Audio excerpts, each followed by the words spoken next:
Admiral? Lieutenant Hoshi suits me just fine, sir. Admiral Stars turned out to be a little heavy. Happiest day of my life when I saw that Raptor jump into the rendezvous point.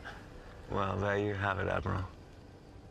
The most advanced civilization we could locate on this planet.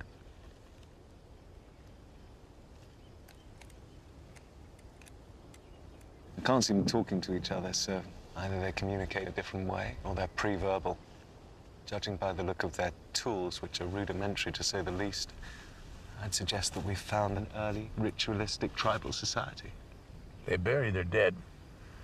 I came across a grave a couple of clicks back and ran some tests. Their DNA is compatible with ours. Meaning we can breed with them. You got a one-track mind, Doc. What? Listen, I'm talking about the survival of the human race, actually, not some get-together with the natives. You also have no sense of humor. Right. Right, I'm sorry. How's that possible?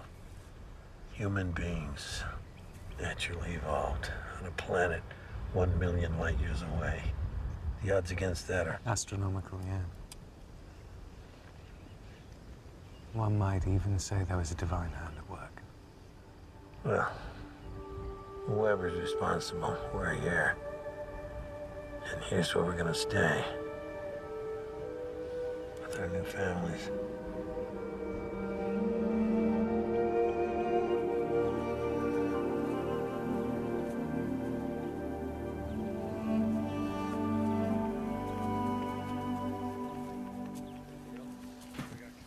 My vote is that we clear everything back to this ridge.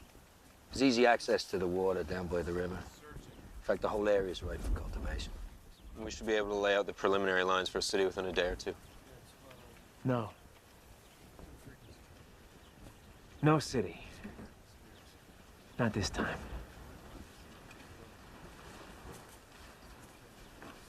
What do you propose we do?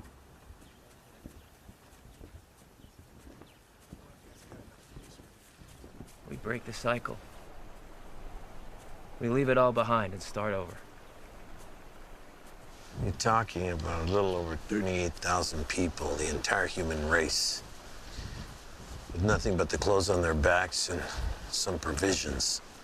It's not the entire human race. There are people already here. Tribal. Without language, even. But we can give them that. I mean, we can give them the best part of ourselves. But not the baggage, not the ships, the equipment, the technology, the weapons. If there's one thing that we should have learned, it's that, you know, our brains have always outraced our hearts. Our science charges ahead, our souls lag behind. Let's start anew.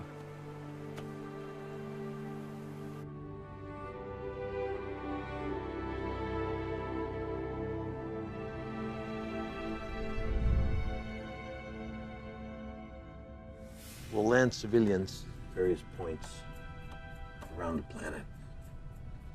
Our objective will be to spread the people out as much as possible to give them the best possibility of survival. Supplies will be evenly distributed throughout the camps, and locations will be documented and given to everyone. I have to say, I'm shocked at how amenable everyone is to this notion. Would have thought there'd be general uprising at the idea of losing whatever little creature comforts we had left. Don't underestimate the desire for a clean slate, Mr. Lampkin. Have you made a decision? Sixes, the eights, and the twos have decided to stay. See how we can contribute to the world before we pass into God's hands. We'll give the base ship to the Centurions, let them find their own destiny. I think they've earned their freedom. And what if they evolve again on their own and decide to come back in a few hundred years and wipe us out? It's a risk, but I think setting them free may be enough to break the cycle of violence. And it's a risk worth taking. And I agree. They've earned it. Now, once the civilians have been offloaded, the fleet will leave the orbit and rendezvous with Galactica. The course of the fleet will be plotted into the nav computer ahead of time, but the actual piloting will be done by Mr. Anders. He'll guide the entire fleet directly into the sun.